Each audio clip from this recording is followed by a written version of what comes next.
জামাত বলেন, মামুনুল হক সাহেব বলেন, সবার তাদের নিজেদের রাজনীতি আছে, তাদের রাজনীতি সংঘর্ষের হতে পারে, তাদের রাজনীতির অনেক কিছু হতে পারে।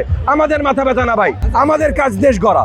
তারা উস্কানি দিয়ে আমাদের নেতাকর্মীদের যদি খেপিয়ে দিতে পারে, তাহলে অন্য কোনো ঘটনা ঘটাতে পারে, তাহলে তারা হয়তো নির্বাচনকেই প্রশ্নবিদ্ধ করতে পারবে। কারণ নির্বাচন হলে তারা হারবে, সো নির্বাচনকে প্রশ্নবিদ্ধ করতে পারলে হয়তো নির্বাচন থামিয়ে দেওয়া যাবে। আমরা চেষ্টা করব সুন্দর নির্বাচনের দিকে যেতে। সো মামুনুল হক সাহেবকে তাদের রাজনীতি করতে দেন, আমরা আমাদের রাজনীতি করব। আমাদের রাজনীতি হলো এলাকার উন্নয়নের রাজনীতি, দেশ জাতির উন্নয়নের রাজনীতি।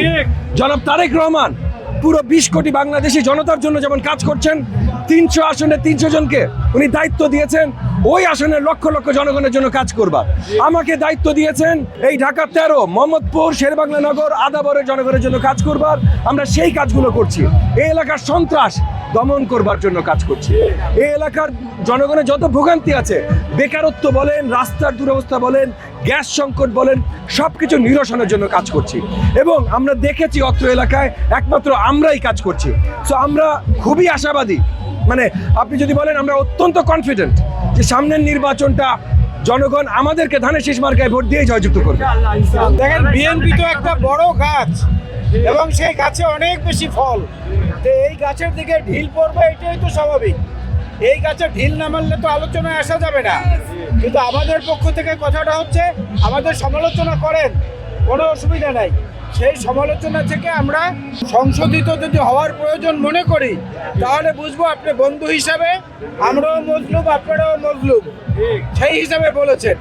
আর যদি খোঁচানোর জন্য বলেন, পীড়া দেওয়ার জন্য, যন্ত্রণা দেওয়ার জন্য বলেন, তাহলে মনে করব আপনাদের কাছে ভোটে জেতাটাই মূল লক্ষ্য, দেশের কল্যাণ আপনাদের লক্ষ্য নয়। কিন্তু বিএনপির কল্যাণটা হচ্ছে দেশের একমাত্র লক্ষ্য, দেশের কল্যাণ। এগুলো আমরা মনে করি তাৎক্ষণিক উত্তেজনার ফসল, এবং তাৎক্ষণিক উত্তেজনাকে আমরা জিয়ে রাখার চেষ্টা করছি না, আমরা বরং সেখানে সমঝোতায় যাওয়ার চেষ্টা করছি।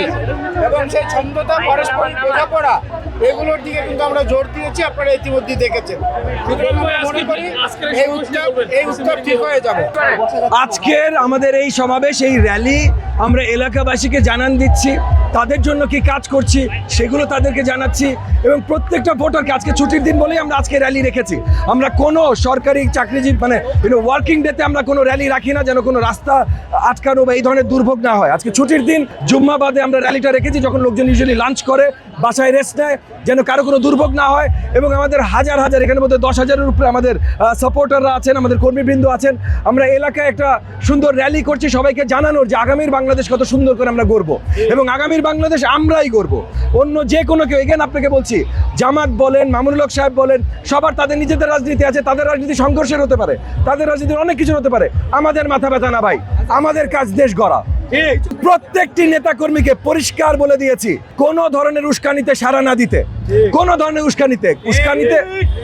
উস্কানিতে সাড়া দিব না বলে আমরা দুর্বল তা না, কিন্তু সবচেয়ে বেশি শক্তি আমাদের বলেই আমরা, এবং তারা উস্কানিও দিতে চাচ্ছে এই কারণে যে সবচেয়ে বেশি শক্তি আমাদের।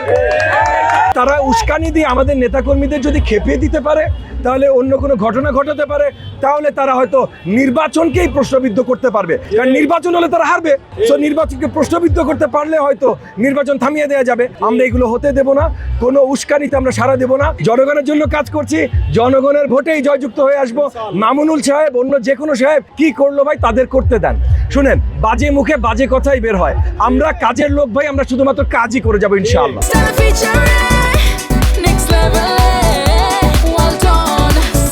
By side free